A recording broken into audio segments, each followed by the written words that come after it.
Empathy is the form of relatedness to another person in which I'm open to the other person.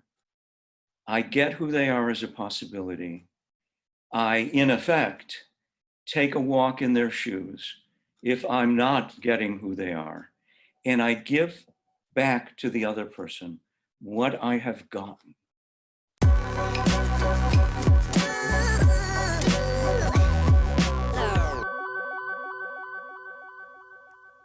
Hi, welcome to the Tarun Stevenson Leadership Channel. I'm your host, Tarun Stevenson, and we are all about helping you lead, communicate, and grow to your full potential. Whether you're tuning in on YouTube, Facebook, Instagram, or your favorite podcasting app, don't forget to subscribe and follow so that you can stay up to date with all our latest episodes. All right, here's the latest episode. Let's get into it. Well, hey everybody, I am here with Dr. Lou Agosta. He is a PhD in psychology and psychotherapy. He's also an author and specialist in the topic of empathy. He's on the School of Professional Psychology for Illinois. And Lou, it's just such a pleasure to have you. Welcome to the show today. Thank you, Tarun. I'm so happy to be here. Really delighted to mix it up. I must issue a slight correction up front. My PhD actually is in philosophy. Okay. I am a psychotherapist, but Okay. just to dot the I's and split the T's. And I did write, even in philosophy, a number of years ago, quite a few. I wrote, my dissertation was entitled Empathy and Interpretation. Okay. So I have been working on it for a while. That my integrity is intact here. Great to be here. Thank you for the clarification. Either way, it is a pleasure to have you. And I'm really excited to talk to you today. As I mentioned to you before we started recording, I have a little bit of an amateur interest in psychology and psychotherapy, and it has some relation to what I do as a trainer for teachers in behavior management. And so I'm really excited to talk to you today. A few episodes ago, I had a man by the name of Troy Hamilton on the program, and he was talking about the art of listening.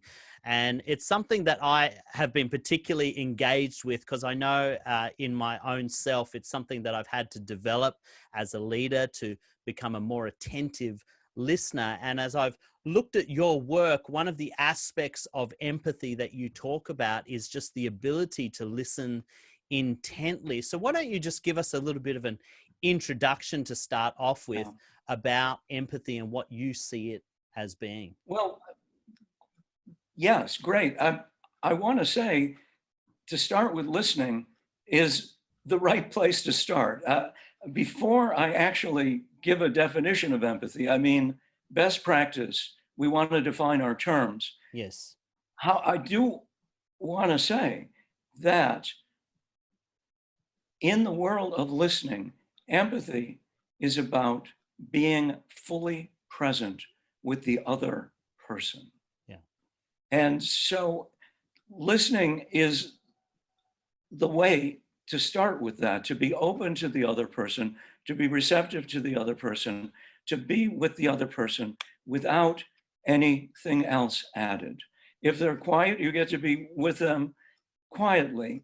Oftentimes, the other person will have something to say. Sure. There'll be something they want to say, they want to tell, they want to communicate. And let me right up front.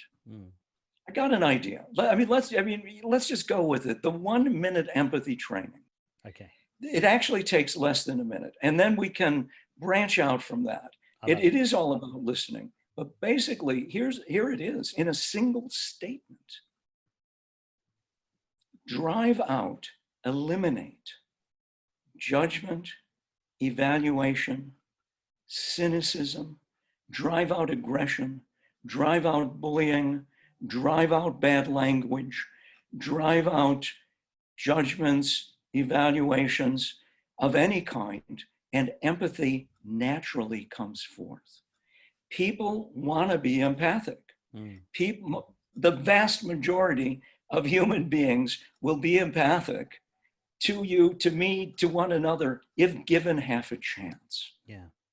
And so that's less than a minute, right? But you can see there's some work to be done here. Yeah, absolutely. Because I'm walking down the street looking at people like in the big city where I live here in Chicago, in the States. I'm walking down the street. I must say, I'm a nice person. You're just going to have to take my word for it for the moment. I'm a nice guy. I'm walking down the street and having devaluing thoughts about people. That person's too big. That person's too little. That person's too wide. How did that person get that way? What happened to that person? It's so, I mean, I tell you the truth, that's not who I authentically am.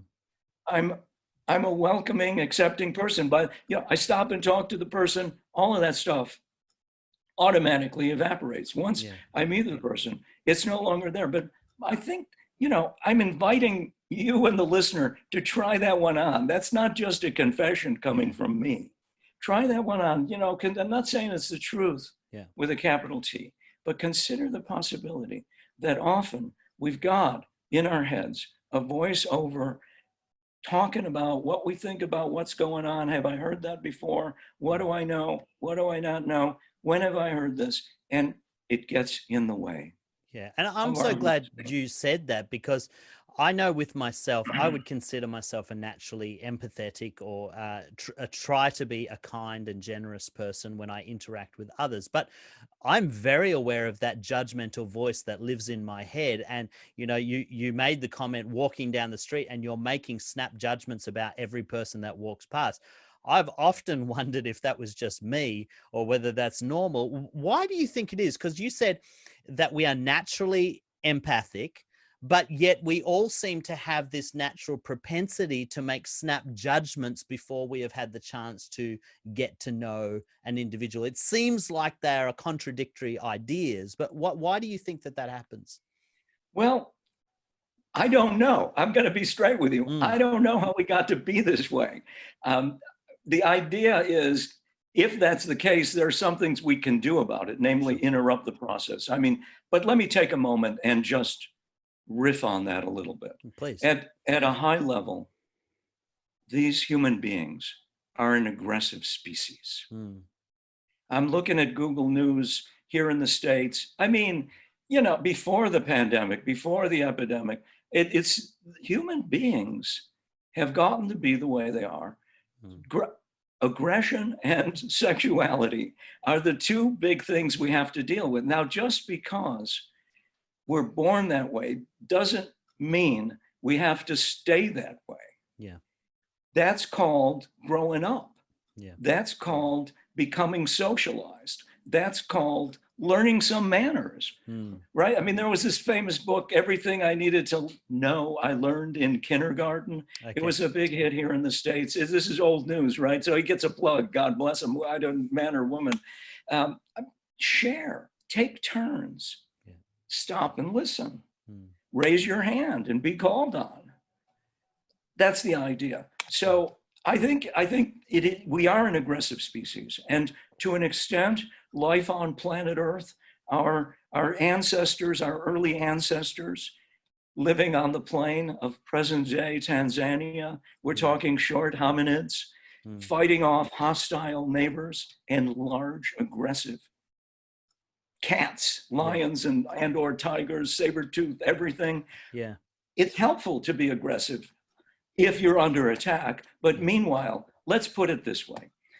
In the business world, let's, fast shift. I'm going to do a fast shift, okay? Please, we're going to go for the evolution, the environment of evolutionary origin, where early hominids have to be aggressive to survive. Fast forward, a couple of 100,000 years, and here we are in the modern corporation. Even education is a modern corporation.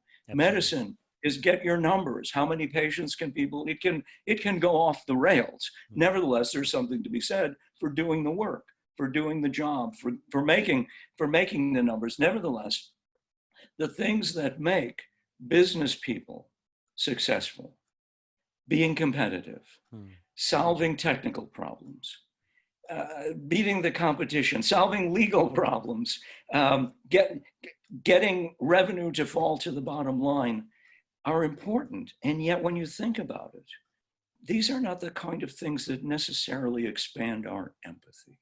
No. You mentioned at the beginning about the two drives in human beings, our tendency for aggression and our tendency for sex, seem to be very powerful drivers.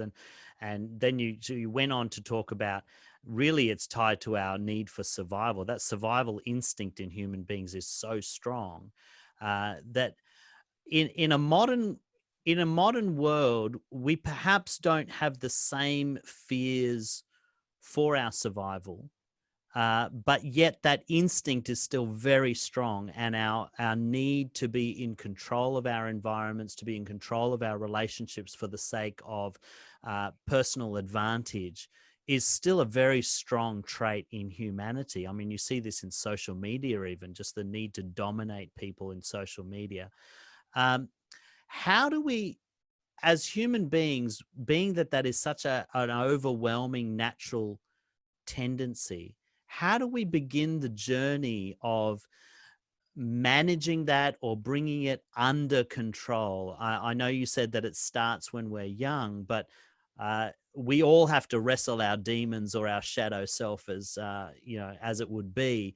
How do we start that journey of bringing those natural tendencies under control so that empathy can actually shine through and become present? And the answer is, amazingly enough, I think I have at least the start of an answer. Mm. Work on boundaries. Okay. Boundaries are very important. Mm. In kindergarten, boundaries are important. I got my little seat. My neighbors got their seat. The lesson at that point was keep one's hands to oneself. Yes. That's not bad guidance, given to allow education to occur. An American poet, right? Robert Frost. Mm. Good fences make good neighbors, not Right. walls. Mm. Fences. He wrote a poem. Good fences make good neighbors. And he didn't even like that neighbor. Right. I mean, I think there were some issues there. He wasn't very happy, but they were good neighbors. Yeah. They got on. Something is, I quote the first line or so, something is that doesn't like a wall. Mm. Walls are very problematic. Here's what I would add to it. Be firm about boundaries. Mm-hmm. And in the fence, not the wall, in the fence, there's a gate. Right. And over the gate is the word empathy. Right. To cross back and forth the boundary.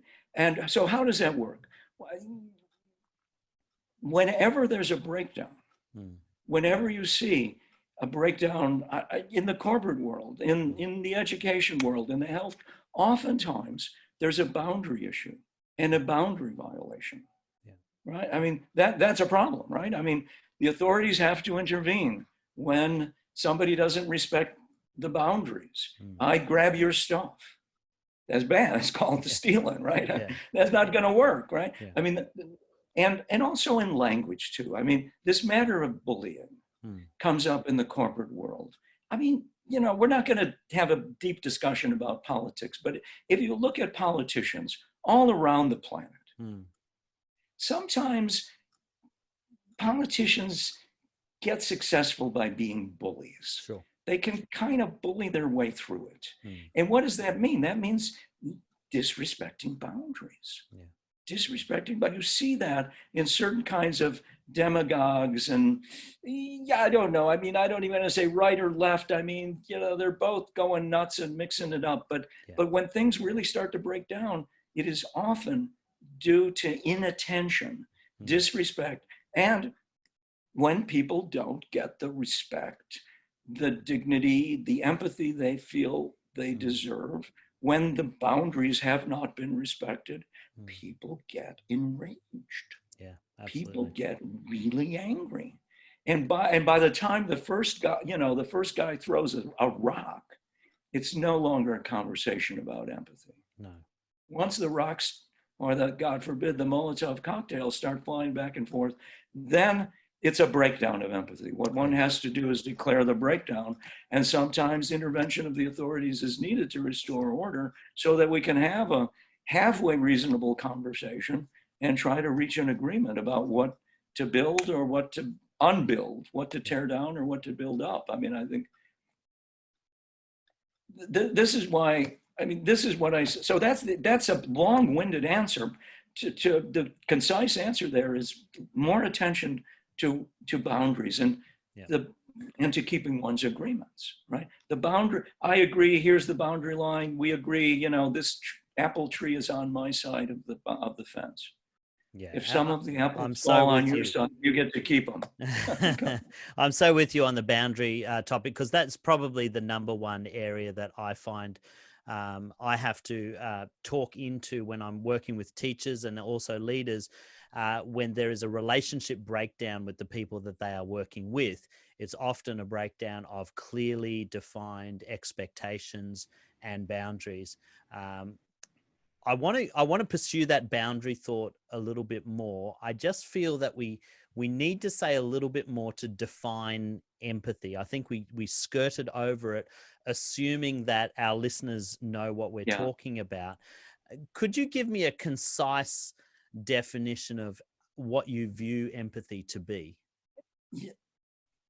Yes. Empathy is a four-phase way of being with another person. Okay. Empathy is the form of relatedness to another person in which I'm open to the other person. I get who they are as a possibility. I, in effect, take a walk in their shoes if I'm not getting who they are. And I give back to the other person what I have gotten. Okay. In the form of recognition and acknowledgement of their humanity and of what the other person, is dealing with. Great. So those four phases. And, you know, I mean, having anticipated what I don't, so that, I mean, that's the four aspects of empathy: receptivity, understanding, interpretation, and acknowledgement.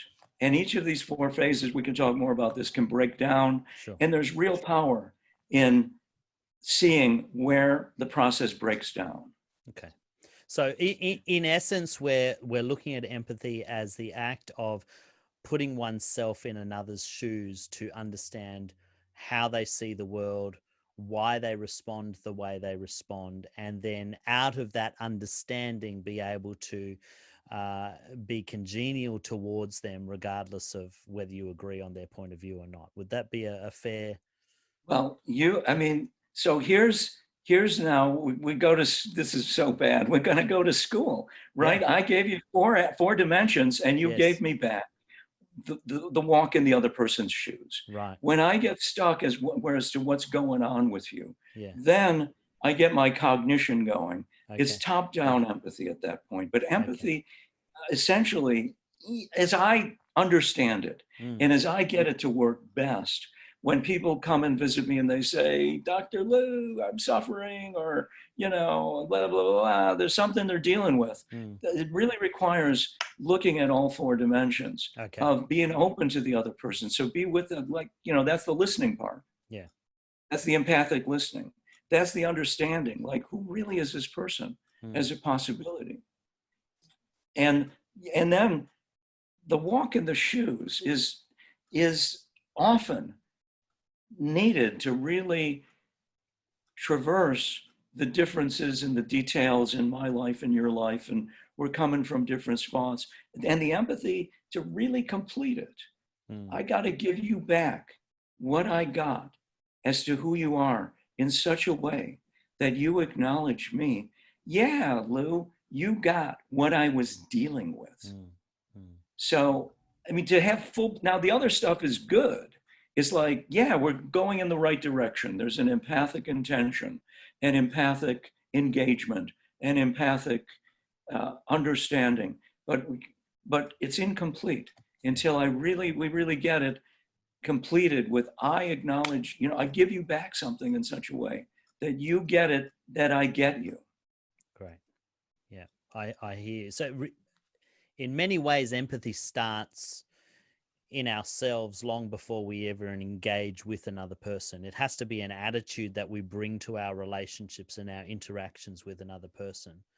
A determination that I'm going to find ways to acknowledge and to see that person for who they are. Would you say that that's an important starting point for empathy? I mean, I got to work on myself. Mm. I'm walking down the street thinking what I'm thinking, having devaluing thoughts about people that are too wide or not, or too tall, or what. I mean, I'm telling on myself, right? Yeah, no, I've got to engage with my blind spot, yeah, right? I mean, now everybody, I mean, be proud, right? Most people have a blind spot. absolutely. The poor person dreams of riches. The rich person dreams of peace of mind. Who am I that I dream of? I don't know what I dream of. I dream of a world in which people actually get along. Yeah, And now the guy who is trying to give empathy dreams of getting empathy himself. yeah, yeah. I mean, we could go, I came up in such a way that I had it that I didn't get enough empathy. Mm. And so I started working on it. I mean, actually wrote a couple of books on the subject in an attempt to capture the empathy that I felt I was missing Right. in coming up. And so, yeah, I mean, this is by way of agreement. I mean, you're saying, work on yourself, and it starts. Where else would it start, right? I mean, people are pointing fingers here, there, and everywhere. I mean, that finger, right? I mean, we could do this on camera. That Yeah, finger starts coming around, and all of a sudden, it points where it needs to point. absolutely. I got to clean up my stuff, and then I can be there for the other person. So good. And I think it was Carl Jung that talked about the shadow self and said that the shadow self, the part that we like least of ourselves, is often how we project that onto others in the way that we treat them. So while we're actually angry with ourselves, we take that aggression out on others. What does that mean for empathy if we're talking about perhaps somebody who lacks empathy for another? It perhaps could start with the fact that they lack empathy for themselves and find it difficult to accept and love themselves. And so to ask them to accept and love another person is such a monumental task if they fail to do it in themselves. What would you say to somebody that perhaps struggles to give themselves the right empathy? yeah, I mean, that's so great. I mean, and you can never miss with Jung and the shadow. I Mm. mean, he he he got empathy. I mean, he understood it. And here's the thing. I got to get empathy coming up as a kid, as a developing young adult, as an adult. I got to get some empathy in order to be able to give it away. Yeah. I mean, I meet a lot of people who are burned out. Mm. I'm not expecting a lot of empathy from somebody who's surviving their life, Yeah. surviving their job, surviving their bully of a boss. Now, you could say, well, they got something to do with that. And that would be true. They do. Sure. Nevertheless, the way it lives in the moment is that they're not available for an empathic relatedness where they're able to give. It's just not, I mean, it's just not fair. Yeah. And so I'm partially answering your question. I mean, what's that person going to do?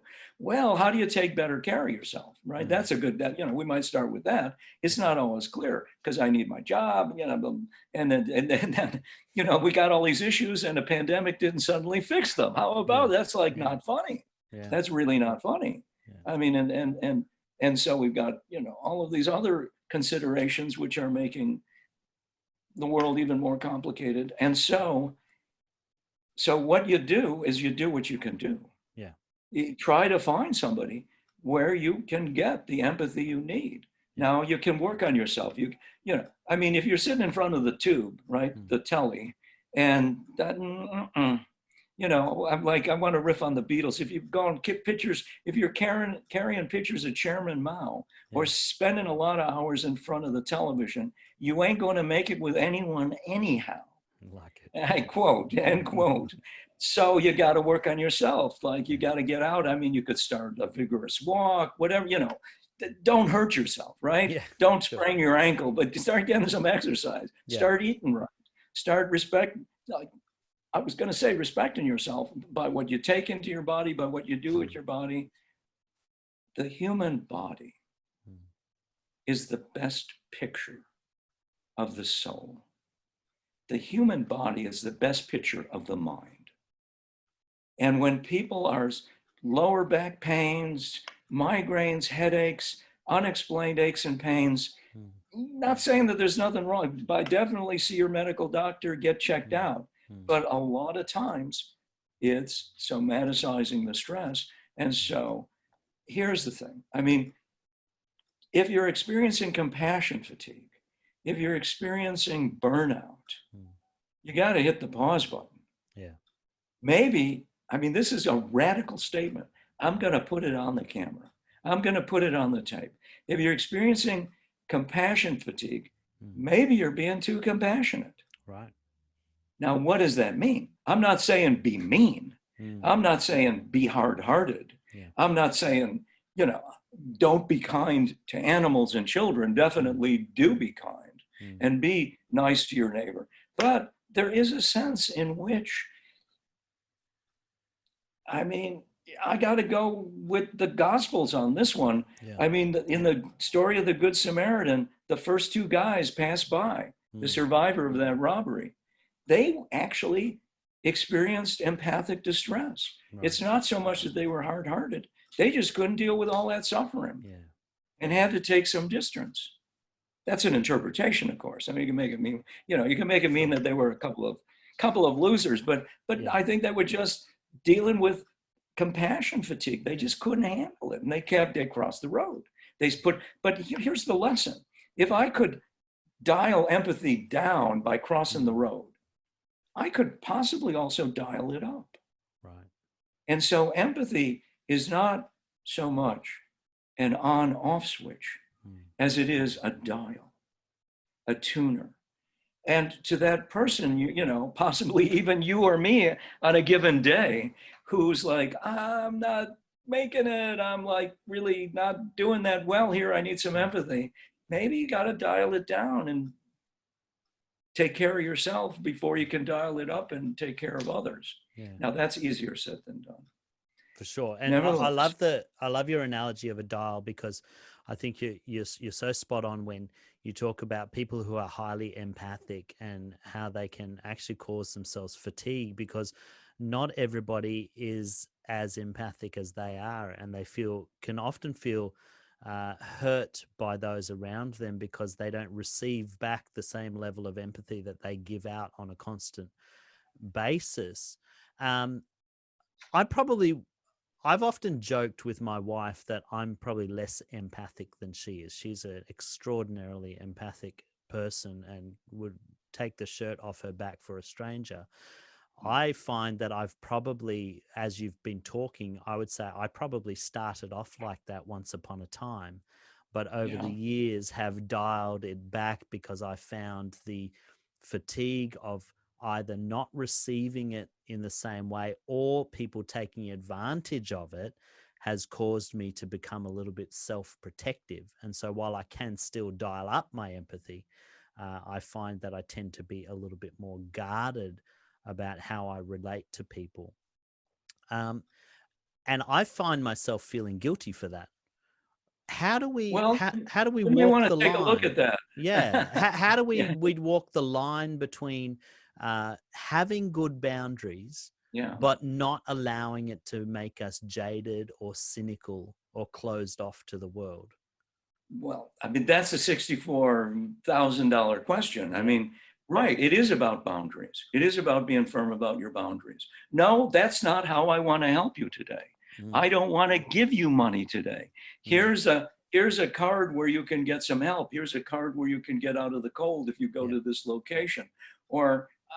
Or maybe I buy the person a sandwich Mm. rather than give them money. I've Sure. often been, I mean, this is kind of an on the street example, Yeah. Yeah. which here in the big city in Chicago, there's homelessness. This is Yeah. really distressing. Yeah. And, we can give a lot of story around that, but Yeah. nevertheless, in the moment, somebody's saying, help me, help me.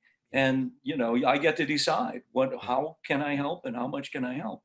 Yeah. So, like you say, I mean, you may want to interrupt the thought that, I'm a jerk because I don't do that. I mean, how Mm. useful is that thought?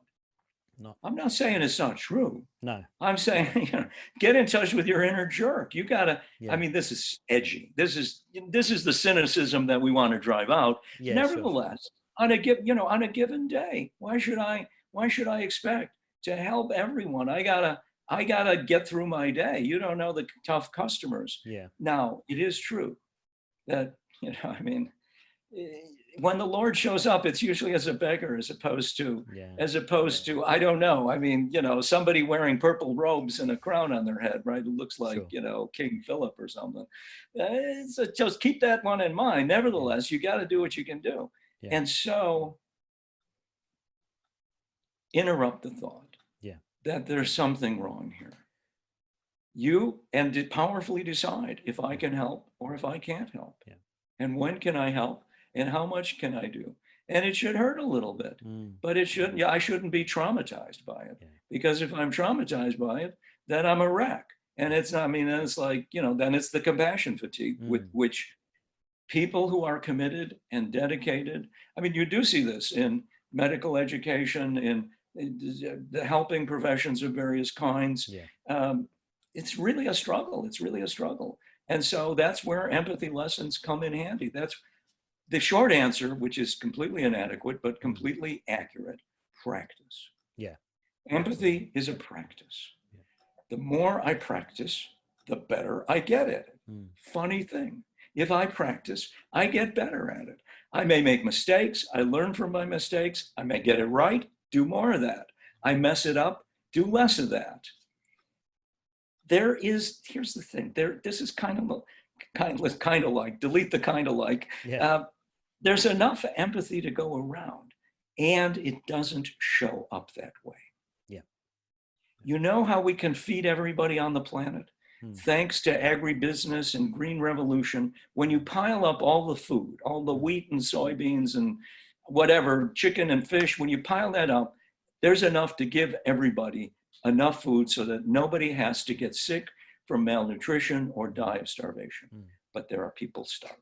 Sure. There are people starving in Asia and Africa. There are people starving in the city of Chicago, Yeah. who are suffering from malnutrition. What's going on with that?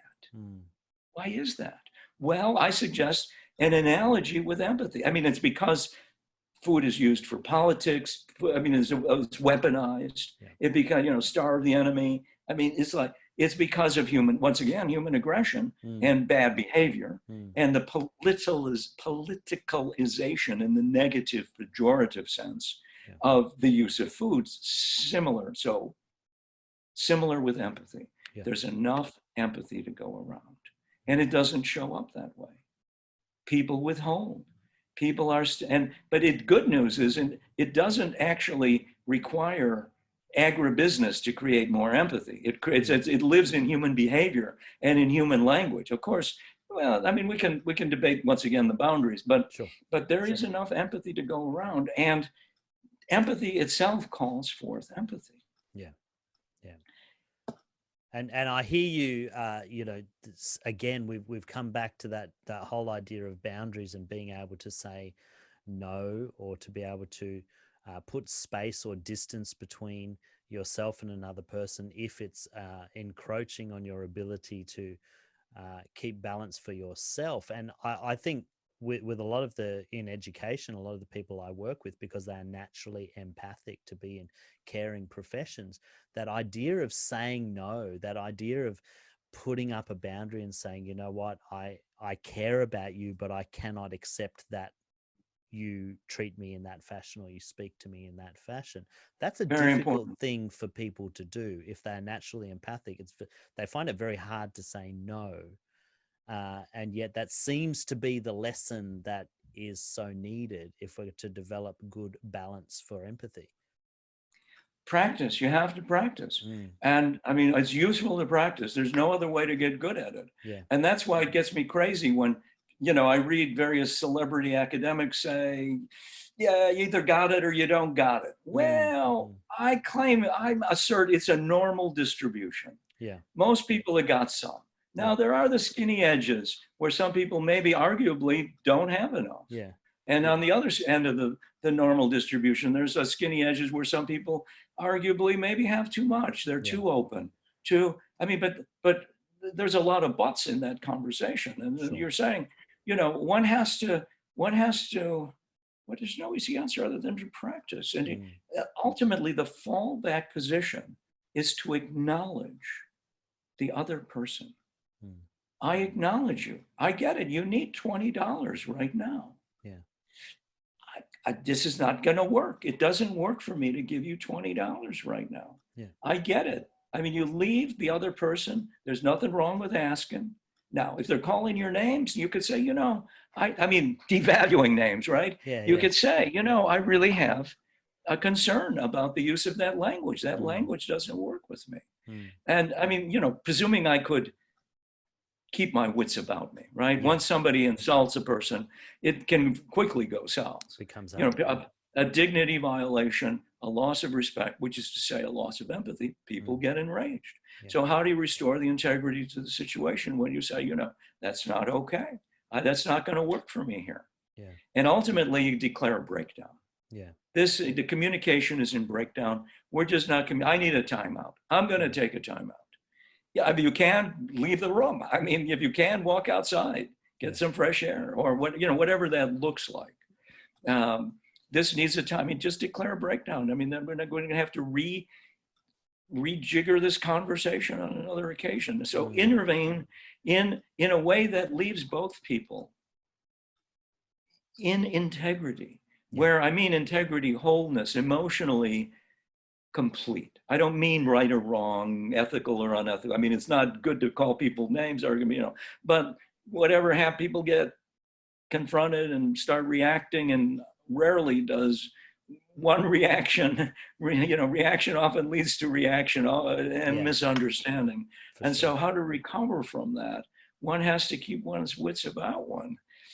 And as you say, in so many contexts, I look at empathy as a way, this kind of segues to a related but a new topic, as a way of data gathering about the other person. Yeah. Tell me about yourself, right? I mean, there's a famous interviewer, I forget, she begins every front page of the New York, she begins every conversation with the phrase, tell me about yourself. Now, we kind of did that here. So, I mean, we're in integrity here. We're doing fine. Sure. Never, it's like to get a sense of who is this other person as a possibility and what are they up to. And oftentimes, I mean, if a person is angry about something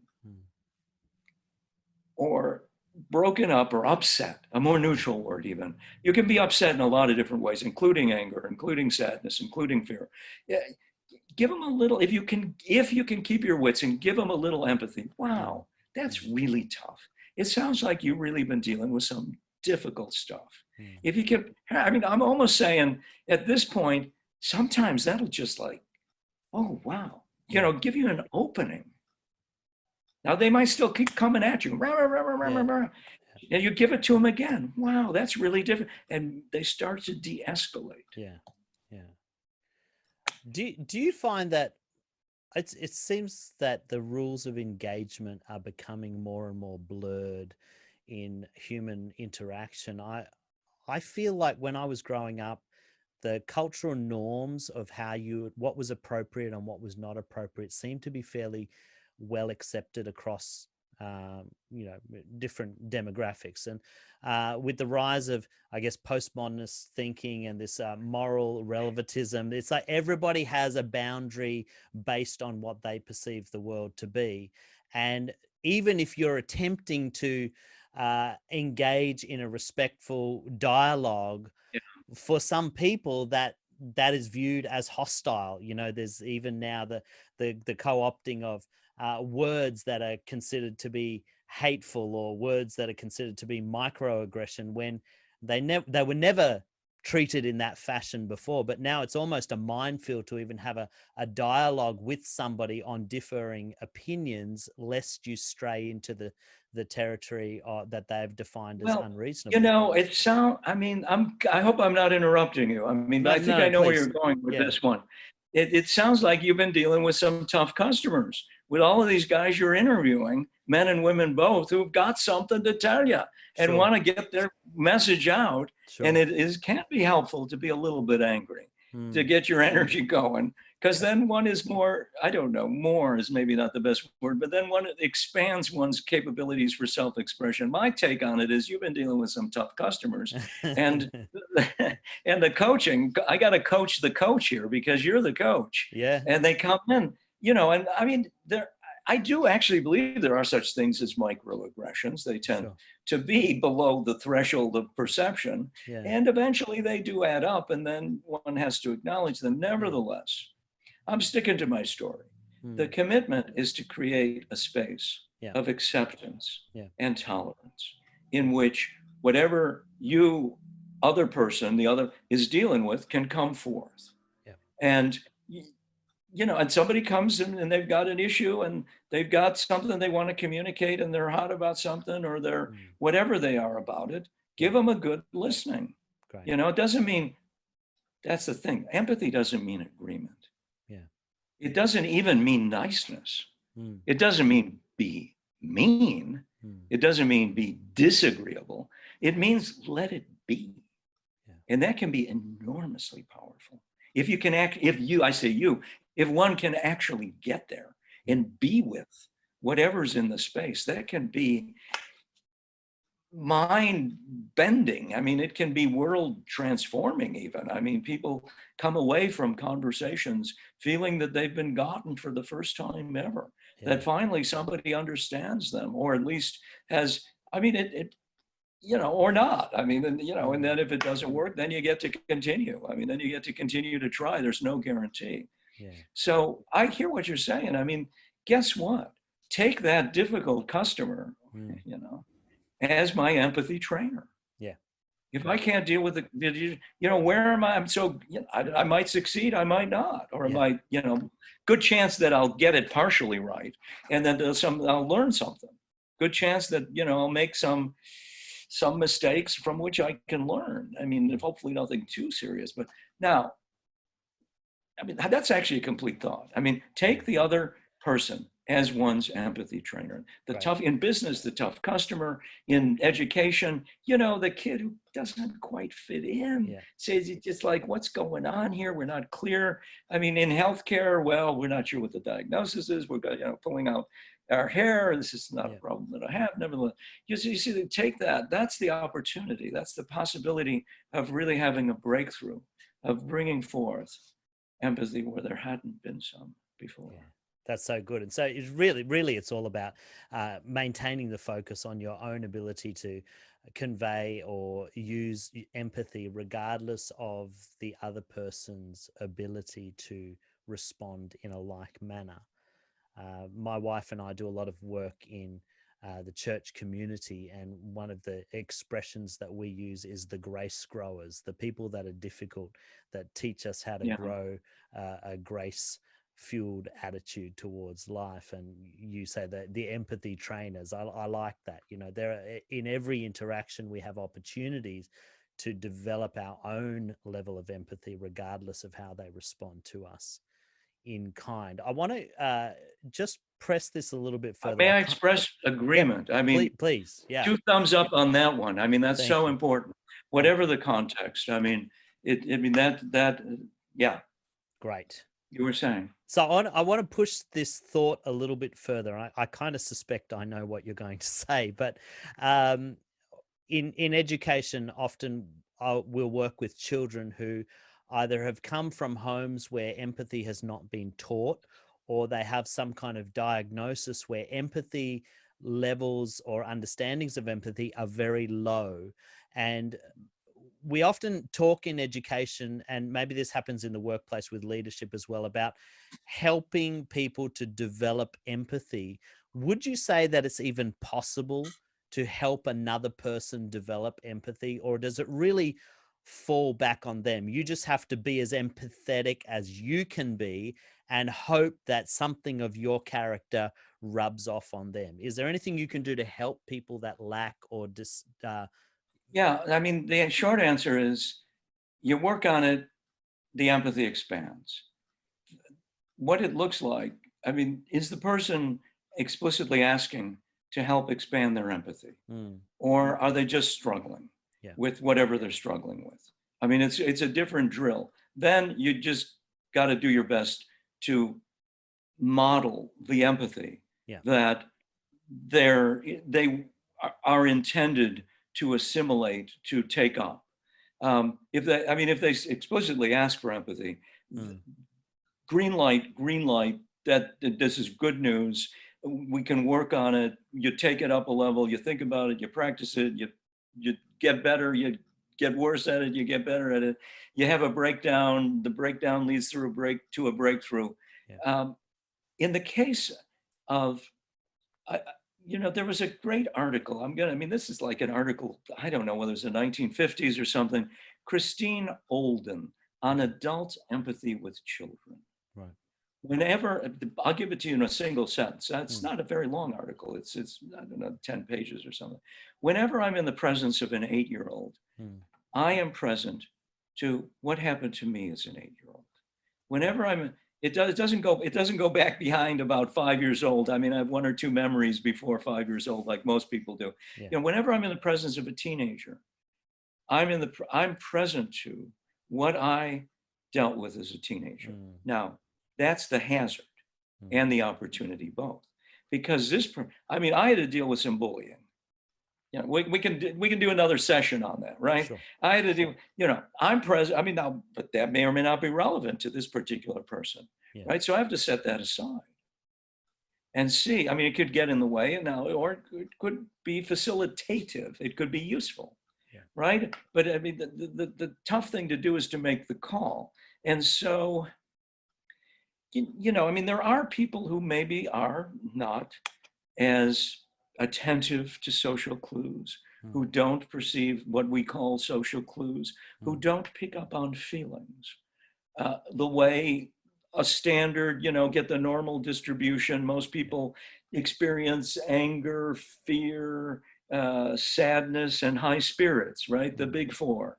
So high spirits, happiness, a kind of happiness, right? I mean, then we have this sophisticated things like guilt and jealousy and envy and, righteous indignation, and it gets complicated, right? But the yeah. big four, maybe, when I went to kindergarten, they didn't assume I know the name of colors. They Mm, quizzed me, do you know the difference between red, yellow, blue, green, the spectrum, right? mm, Now, I knew about chartreuse. So I got tracked on this is a joke. I'm sorry. I'm sorry. If I have to explain the joke, it's not funny. I knew what chartreuse was. So I got put on the kindergarten track that was headed in the direction of Harvard. I right. never actually made it there. It's okay. Okay. Okay. I'm sorry. I can't resist the joke. It's No, not, no. if I have to explain the joke, but what about feelings? We don't necessarily explain feelings to children the way we explain colors Yeah. or words. Johnny and Jill are playing together with dolls, Mm, an action figure. That would be, for the boy, a doll is an action figure, yeah. right? And Jane grabs John's action figure, and John is angry and Mm, goes to hit her over the head, and the parent wisely intervenes. mm, Johnny, take a timeout. mm, We don't hit our sister over the head with our action figure. You're feeling angry. Take a timeout, 5 minutes in the corner, or whatever it is. Okay. Scenario B. Same story. Johnny, we love our sister. Take a timeout. mm.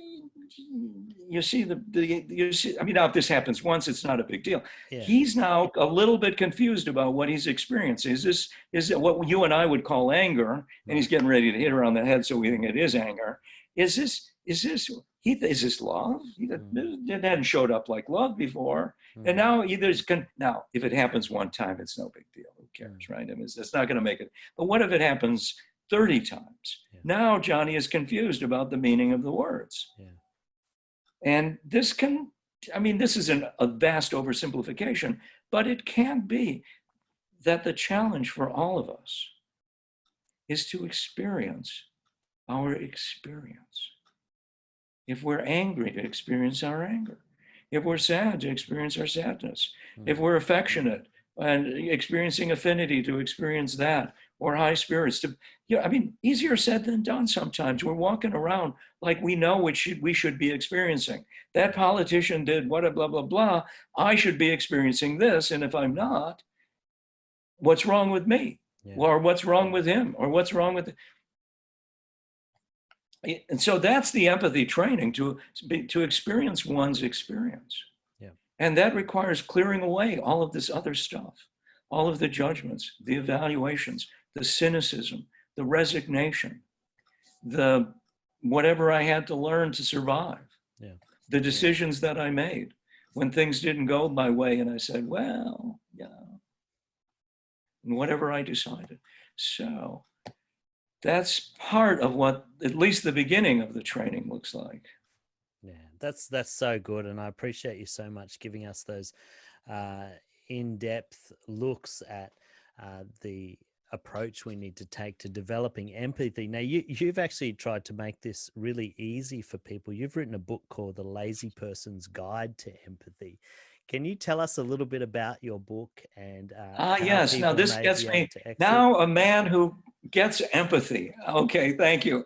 The Lazy Person's Empathy, A Lazy Person's Guide, is a lighthearted look at the subject. Sure. I've written peer-reviewed stuff. My friends came to me and said, Lou, it's great, but could you try to translate it into more what you might say the average citizen or layperson could understand? Yeah. I was listening. And the result is Empathy, A Lazy Person. If you're trying too hard, dial it back. Yeah. It should be possible. You don't need an expert to be empathic.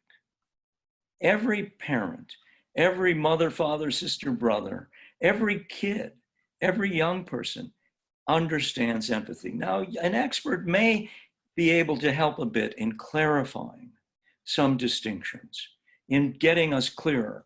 And this Lazy Person's Guide contains 28 illustrations by that celebrated artist, Alexandra Zonas, who also happens to be my wife.